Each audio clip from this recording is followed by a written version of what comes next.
you're being intimidating whilst doing it, like you're trying to antagonise me. So I'm committing a section 5 at the moment. I could potentially. So if I swore at you, would that be a section 5? If you swore at me, yes it would. No, it wouldn't actually. No, police cannot be subject to section 5 public order. No, there's actually a case law precedent, Harvey versus DPP. No, there is in 2011. All right, okay. You can't feel harassed, alarmed, and distressed. Now, if you swear at me and I'm distressed by it, it was a section 5 public order. You have a higher threshold than a member of the public to feel harassed, alarmed, and distressed. But your job constitutes that. That's fine. But if so you're telling me if I swear. What begins as a completely ordinary filming session in a public place quickly transforms into a tense and unforgettable confrontation when several officers approach and start questioning the auditor about his lawful activities. What seems like a routine interaction soon takes a dramatic turn as threats of Section 5 are introduced in an apparent effort to discourage the filming and regain control of the situation, but instead of becoming defensive or backing away, the auditor remains calm, professional and remarkably composed, demonstrating an impressive understanding of the law while carefully challenging each claim being made against him. As the conversation unfolds, the officers appear increasingly frustrated while the auditor continues to respond with clear facts, logical arguments, and unwavering confidence, exposing major flaws in the accusations and forcing uncomfortable questions about the legality of the officer's actions. What follows is a fascinating back and forth filled with tension, unexpected twists, and powerful moments that show exactly what can happen when an informed citizen stands firm and refuses to be intimidated by authority. This encounter not only highlights the importance of knowing your rights but also reveals how quickly a simple public filming session can escalate when those rights are challenged, and by the end of the exchange, viewers are left to decide for themselves who truly understood the law and who was simply hoping their authority would be enough to end the discussion. I don't know, it's a good question. Can we help you? Well, that's what I want to know. Right, guys. Could you let me know before you start recording me, please? We're being recorded. Thank you. How can we help you? Well, we've been called here to you guys, filming around sensitive areas of the prison. Yeah, that's right. Where have you been doing, what you've been doing? Went in there, filmed around, filmed here, filming now. Could you identify yourself, What are you please? filming? My name's Peter Tyler from Surrey Police. Thanks. What station are you based at? Staines. Thank you. And you, sir? Oh, actually, go on. Right, what are you filming for? Because what I'd like to, I want to. That's fine, but Okay. what are you filming for? I don't really need to have a reason. I'm just asking you. Yeah, no, I'm not trying to be rude. I'm not. I don't have to answer your questions, though. I'm asking you. We've been called Okay, here. well, I don't really feel like you should have attended. So you think this is a waste of police time? I believe so, yeah. Right, okay. What are your plans for the day? Where are you going? Just gonna film. Why do you want to film around the prison? This is just a hobby of mine. Why is it? What sort of what hobby? I've got a sad life, and I wanted to come and film here. Right. Okay. Happy with that? Well, not particularly. So how do you because proceed? Do you feel like any offences have been committed? I don't know. That's why I'm asking. But Okay. What prospective offences could have been committed by us walking around? If you're intimidating staff, then Right. it could be a Section 5 public order. Okay. So what using? Distress to Oh, staff. okay. Well, by virtue of filming. Potentially, yes. That could be considered intimidation. So I need to find out what's been going on. Right. Let's go and find out. So in order for a Section 5, I would need to use threatening, abusive language in a public place. Words or behaviour. Words or behaviour. If your behaviour is intimidating and distressing the staff here, it could be considered a Section 5. So you're trying to tell me that filming in a... Is that a private area in there or a public area? Filming is one thing, but if you're being intimidating whilst doing it, like you're trying to antagonise me...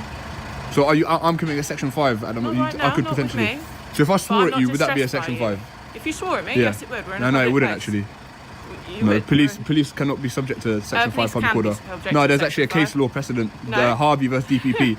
No, there is in 2011. All right, okay. You can't feel harassed, alarmed, and distressed. Now, if you swear at me and I'm distressed by it, it was a Section 5 public order. You have a higher threshold than a member of the public to feel harassed, alarmed, and distressed. But your job constitutes that. That's fine. But so you're telling me if I swear now, I'll be nicked for Section 5? You could be.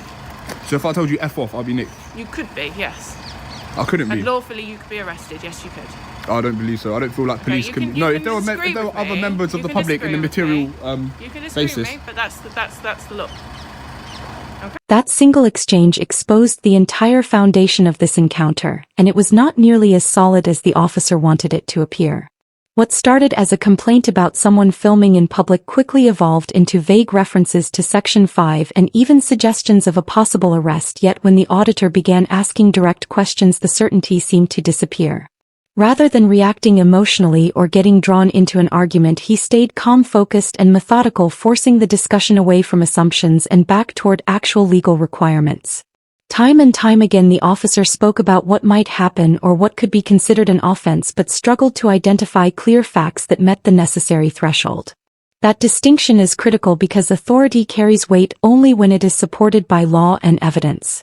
The auditor understood that and refused to accept broad statements without proper justification. Every question he asked shifted the pressure back onto the officer and exposed uncertainty that had previously been hidden behind confident language. The atmosphere changed completely once legal precedent entered the conversation because the discussion could no longer rely on speculation or intimidation. Suddenly the focus was on facts, legal standards, and accountability. This is why knowledge matters so much in encounters like these. When you understand the actual elements required for an offense to exist, threats lose their power and vague warnings stop sounding convincing. What viewers witnessed here was not just a disagreement but a real-time test of legal authority, and the result raised serious questions about whether the officer's position could withstand scrutiny. It serves as a reminder that remaining calm, asking the right questions, and insisting on a clear legal basis can completely change the outcome of an encounter. The real question is, what would you have done in that situation? Would the mention of arrest have been enough to make you back down, or would you have stood your ground and asked the same questions? Police can't be victims of Section 5. What are your plans for the day, lads? To teach you, to educate you on Section 5. To go home. Are you local? Where's home? Home is home. Home is where the heart is. Home is home. Do you have to have those cameras in my face? Really? Yes. Do you have to have your camera in my face? I haven't got camera. No, he's recording. I've got my body worn And on. he told you you were recording. Excellent. You're welcome to turn around, get in the car, disperse. I'm also welcome to stand here. Yeah, absolutely, but you're talking about cameras and and why we've been called here. talking about because there's a reason we've been cameras and called here, faces, isn't but you're consensually looking at the camera. No, yeah, I'd just like to speak to the customer. So do we need to wait here? Are we detained for the time being? You're not detained. You're happy to, if you wish to go home, I'd be happy for you to But go you home. want to investigate the possible Section 5 by virtue of filming. Okay. So you believe that filming can constitute a Section 5. So whilst you Twisting investigate my words that. there, sir. Well, no, you said if you've It could be if you are 'cause you said intimidating behaviour. people, intimidating behaviour. If you're sticking a camera in someone's face, that could be considered I don't think so. You think that would stand up in court? Could do, yeah. Depends how distressed that So person what would is. what would the CPS say? I don't know. It's case by case, as you know. Do I? Well, clearly you do. You keep quoting the law to me. and Well, I don't quoting know. certain I just cases said to me. what possible offences could be in play, Okay, and you alright. said a I'm Section not gonna 5. get into that conversation. No, you're talking No, nonsense. I'm not. I want you to retract what you said. I'm not retracting anything I've said because it's the truth. So I'm not. What's the truth? The fact that I could be nicked for a Section 5 for Yes, filming? you could, Okay. potentially. Right, let's speak to I'm not saying you will. I'd love to see you do it. Okay, I'm sure you I would. don't think you got the balls to do it. I'm sure you would. I don't think you got the minerals to do it. Okay. All right. Well, let's find out if you committed any offences or not, shall we? No, we will find out, don't worry. How have you got here, guys? With on foot or in car? Yeah, Cycle. we're just with them now. Cycled. All right. Where have you put your bike? Don't be nosy. I can be nosy. I'm asking questions. No, it's none of your business. Well, it possibly is my business, depending on what's going on here. Okay. Because I don't get called to nothing, sir. Well, I'm telling you, you There's have a lot been. of false claims and false police calls that get Maybe. made every day. Maybe. Section 5 by virtue of filming. Yeah. That's a new one. I ain't heard that one before. That's very It's interesting. not the filming, sir, as I discussed before. It's if whether you've intimidated All right. somebody or not. Well, I haven't made assurances that I haven't. If you haven't, then there won't be a problem. You can be on your way home if that's what you wish to do. You got any ID on you guys? Why would I need to show ID? Because I'm asking you. No. Why would I need to You show my haven't ID? got any Have I committed an Okey offence? dokey. That confrontation revealed just how quickly a simple public filming encounter can turn into a battle over legal definitions and police authority. Throughout the exchange, the officer repeatedly suggested that filming in public, the position of the camera, and even the use of certain language could somehow develop into a Section 5 matter, yet when pressed for clear legal reasoning, the explanation never seemed to fully materialize. Instead of accepting broad statements at face value, the auditor remained composed, confident, and focused on one thing: facts. Every time the conversation drifted toward vague possibilities and hypothetical offenses, he steered it back toward legal thresholds, specific elements, and the actual requirements needed to justify enforcement action. That approach completely changed the dynamic of the encounter. Rather than defending himself against unclear allegations, he forced the officer to defend the allegations themselves. As the discussion continued, the contrast became impossible to ignore. One side was speaking in terms of what might be happening while the other was demanding evidence of what was actually happening. That distinction matters because authority is strongest when supported by clear legal foundations and weakest when it relies on uncertainty. You can almost feel the momentum shift as the auditor calmly dismantles assumptions and challenges every unsupported claim. The moment the legal basis behind the Section 5 references began to unravel, the balance of power changed, and what started as an attempt to pressure the auditor became an exercise in accountability. This was not about arguing for the sake of arguing, it was about requiring authority to explain itself and justify every assertion being made. Encounters like this demonstrate why understanding the law is so important, because knowledge has a way of stripping away confusion and exposing the difference between genuine legal authority and speculative warnings. When you know the elements of an offense and understand the threshold that must be met, vague threats lose much of their impact and confidence built on uncertainty begins to fade. By the end of this exchange, viewers were left watching a powerful reminder that calm questions, precise knowledge, and a refusal to be intimidated can completely transform an encounter. The real question is, what would you have done in that moment? Would the mention of Section 5 have been enough to make you walk away, or would you have stood your ground and continued asking for the legal threshold just like this auditor? Together if you like, and we can investigate it. No, sir, there's no need for that. Why not? I'm speaking to my sergeant, not to them. Is that your sergeant there? No. Okay, well the alleged victims of the Section 5 that you mentioned Yes, I know. are in there. I know. Excuse me. Sorry. Thank you. So you don't wish to investigate this alleged offence?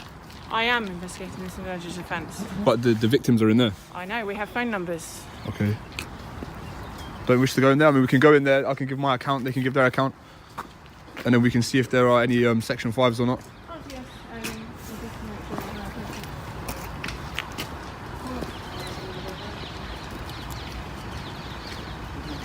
Furthermore, they said that that was a private place, so... Right.